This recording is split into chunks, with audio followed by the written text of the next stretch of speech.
St. Kitts.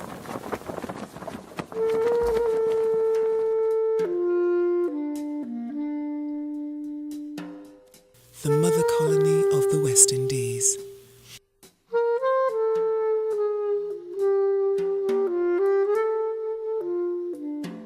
Here we have mountains with deep ravines carved out by the fury of torrents.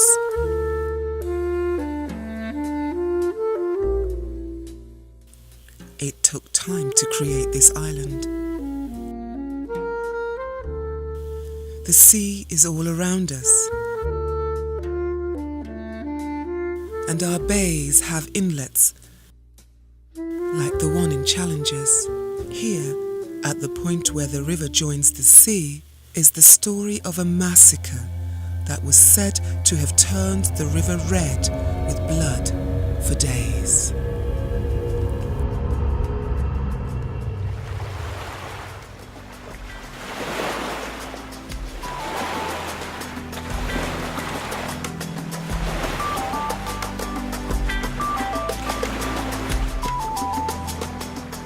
On the 9th of August 2014, on the beautiful island of St. Kitts,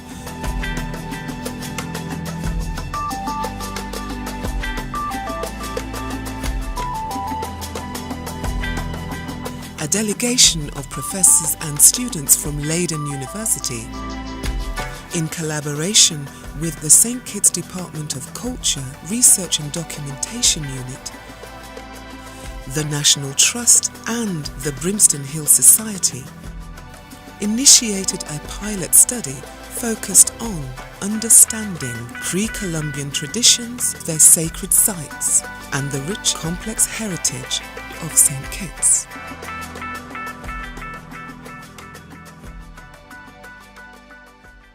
The team of professors, researchers, and a camera crew captured and recorded the voices of stakeholders, heritage managers, and local community members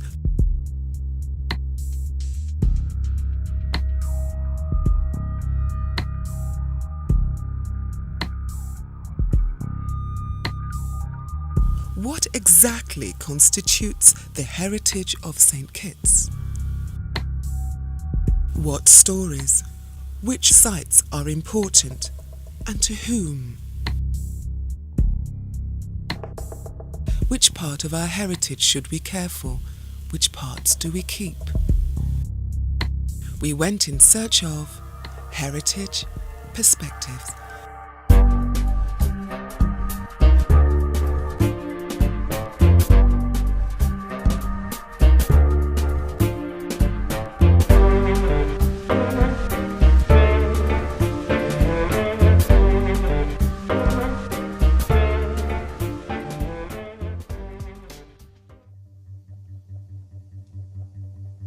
Spain, 1492. The expulsion of the Jews coincides with the completion of the Reconquest.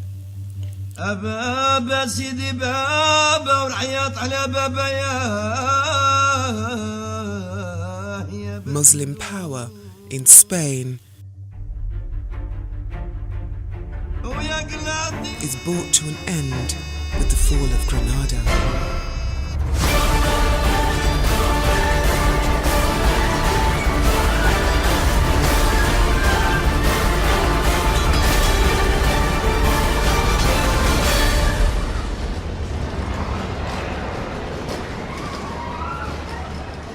In Santa Fe, the Spanish monarchs Ferdinand and Isabella are riding high on the success of wiping out Islamic rule in Spain, are debating whether to accept a proposal put to them by an explorer, Christopher Columbus. For years, Columbus has been pestering European courts to sponsor him on an undertaking which obsesses him. Columbus is a scholar of the small earth theory and has become convinced that he can reach India and China more easily by sailing west. On the 3rd of August 1492, Columbus is in command of a fleet of caravels. His mission? To seek fame and fortune, and for Spain. This is a Christian crusade.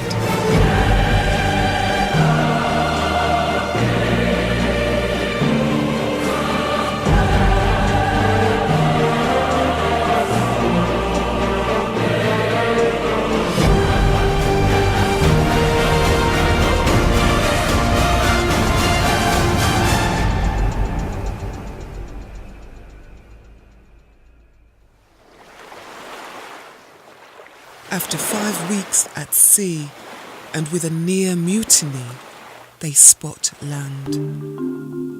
Columbus believes that he has reached the East Indies.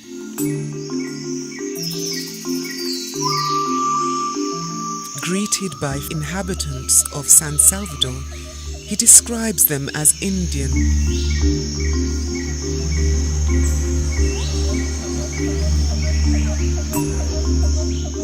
On his voyage, Columbus was said to have come across this small island. Sir Probin Innes, the president of the Brimstone Hill Society, shares with us his findings. The story goes that he put down anchor somewhere in the Old Road area. There's no evidence that Christopher Columbus landed on any part of St. Kitts. He is supposed to have given it his Christian name, and I suppose Kittitians should feel a sense of pride because he viewed St. Kitts as being special, as being specially beautiful, and as a consequence he gave it his own Christian name. That is one version.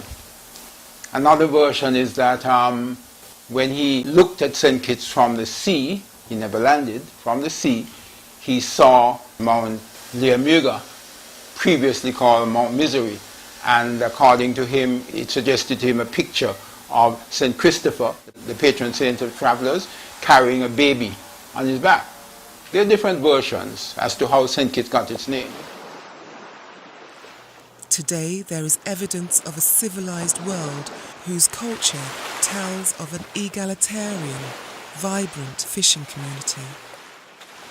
In our history books we were told that the Caribs were fierce, warlike people who came to the islands, massacring the men of the Arawaks who were here before them, taking their women as concubines and dominating tribal life. And of late, researchers come out to say that in actual fact, maybe what happened back then is that the people actually traded with one another, traded women as well because of the small population sizes.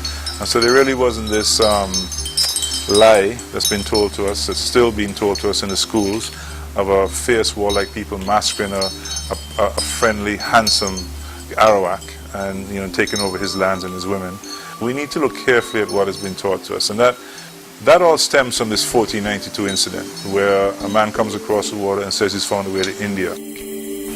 The Amerindians had been here for a long time, and they had developed their own way of life. They had their own form of government, their own religious ceremonies and symbols, and they lived consistent with the way in which the world was at that particular time. We know that they were extremely good seamen, that they made wonderful boats which traveled between St. Kitts and Dominica, where there was another Amerindian presence. For the Kalinago people, a whole existence is woven around a landscape.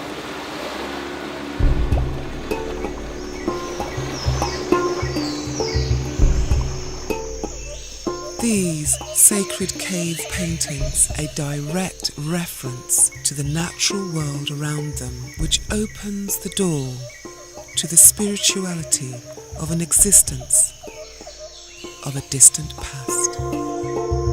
I am certain that the Carib Indians and also the Arawaks who preceded them would have fished from the river, Wingfield River, which no longer flows regularly to the sea. They would have fished in that river because you had freshwater mullets. This is something that a lot of people, even people who lived in Old Road, doesn't know.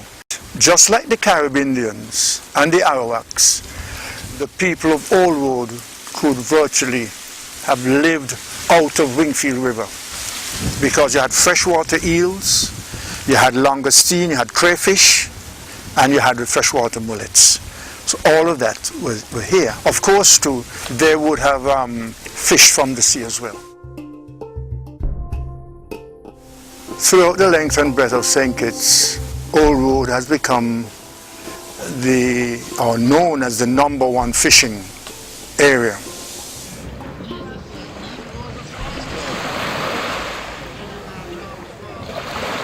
The Amerindians tended to live pretty close to waterside, river courses, because they were extremely clean as a people, and they used a lot of water in terms of their religious ceremonies and practices and so forth and so on.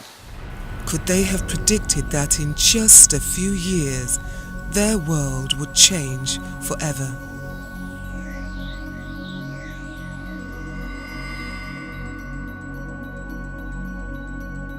The first contact with the outside world would bring destruction and a religious fervor on a scale that has never been repeated.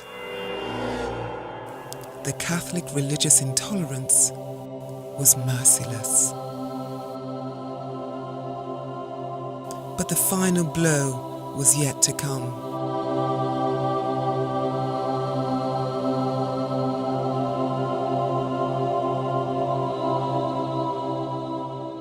In the spring of 1609, the slave market was revived. 1624, the first British colony was founded here in St. Christopher by Thomas Warner.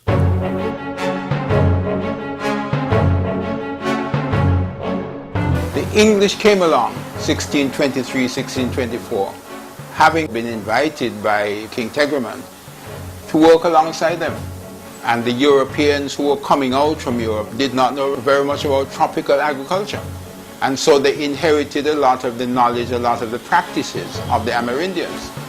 And not for the first time, once the Europeans enter a particular country, the Aboriginal people are wiped out, either by disease or by war. Relationships were strained between the Europeans and the Kalinago people of the island. We hear from Lloyd Cranston. Like the English were very, very greedy because they came in and met the Caribs. When they meet the Caribs draw over. It gave them a part that they could settle. But then they start going over further on the Caribs. The Europeans, in their thirst for gold, jewels and land, pushed the generous land dwellers to breaking point. The confrontation took place at what came to be known as Bloody River. The Amerindians sought to get reinforcements from Dominica, and this did not happen, but they resisted strenuously. The story goes that their blood ran, it is said, for days along the Stonefort River.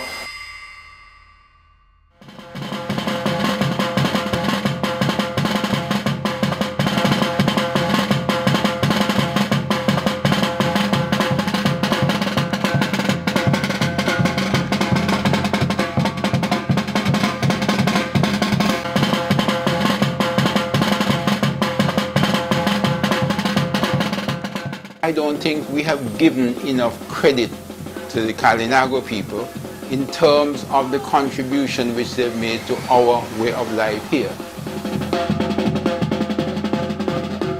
We do not know enough about the Amerindian way of life. Just come from a Turkish land to fight. I took St. David from his foot. There's an African proverb that speaks to true history being told when the lion can tell the tale of the hunter.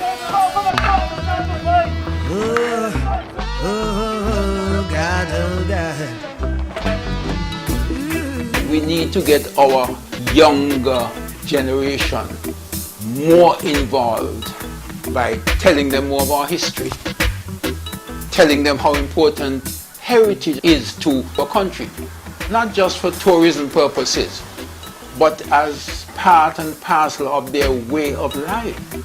Today, the majority of the people on St. Christopher Island are of African descent.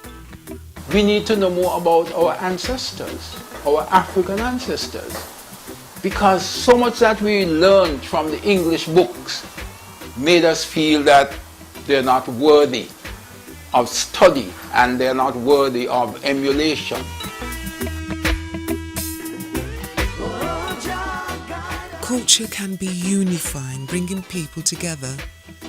Culture can also be divisive, driving us apart with our different experiences. The importance of community.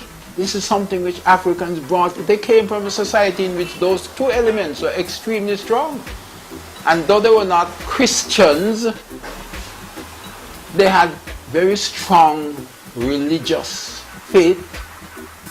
They were very spiritual people, which is why they survived all of the outrageous things which were done to them as a people. And as a consequence, many of them ended up saying, well, you may enslave the body, but you can't enslave the spirit, you can't enslave the soul.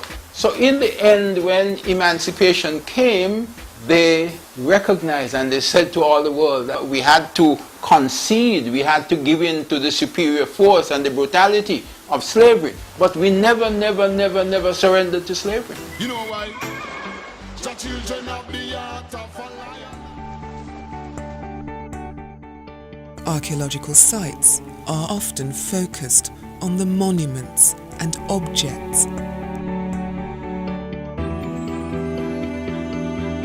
A different perspective is focused on by the people of the land.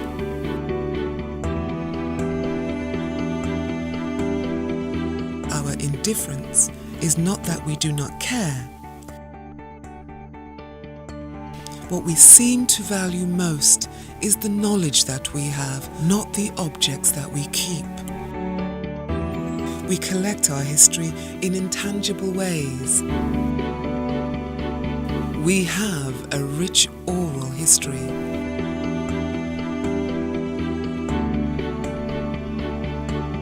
We treasure the knowledge, not the treasures that have been looted by archaeologists. I certainly think that we need to look at it from our perspective.